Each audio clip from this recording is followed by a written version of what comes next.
Hi there, it's Dr. Brenda Heineke from Revitalize Physical Therapy, and we hear all the time a lot of myths about diastasis recti. So we asked around to a bunch of people, and I picked 4 of the most common myths that they were kind of repeating over and over, and I thought I would take those and debunk them a little bit for you. So, myth number 1. A diastasis recti is a normal part of having kids and every mom gets it. So I always tell people it's common, but it's not normal. Yes, a lot of people do get a diastasis recti, but it doesn't necessarily mean you will, and it's just not a normal thing that you have to live with.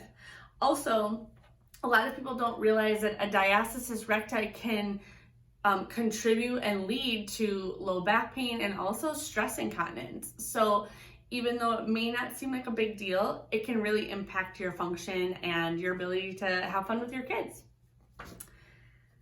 Myth number 2, it'll get better with time. I hear this all the time.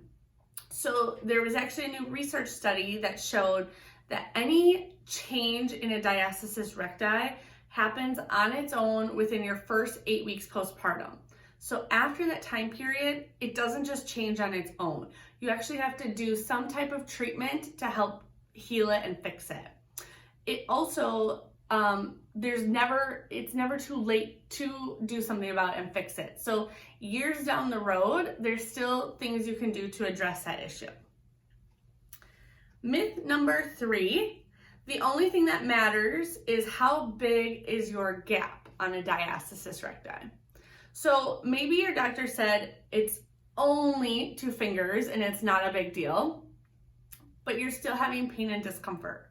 So a lot of times women could have a really small gap, but be having a lot of symptoms. Or on the flip side, a pretty large gap with no symptoms whatsoever. Every diastasis is different, and it doesn't necessarily mean anything with how wide that gap is.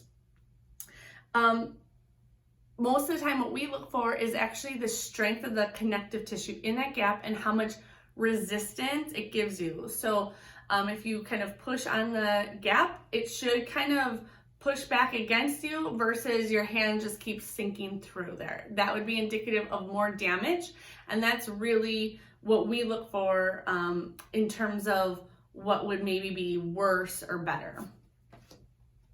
Okay, lastly, myth number 4, if you could just commit to an exercise plan or some online program, it'll fix the issue.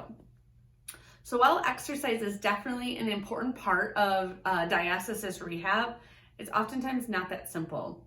So the focus that we really do is to retrain those deep ab muscles, and that's oftentimes harder than it looks. So some women have maybe tried exercises and haven't had success, and that's oftentimes why, because it's pretty hard to do it without proper guidance and training. You can also potentially make that diastasis worse if you're not doing the right exercises. And again, as I mentioned on the last one, it's really important that we address that connective tissue strength.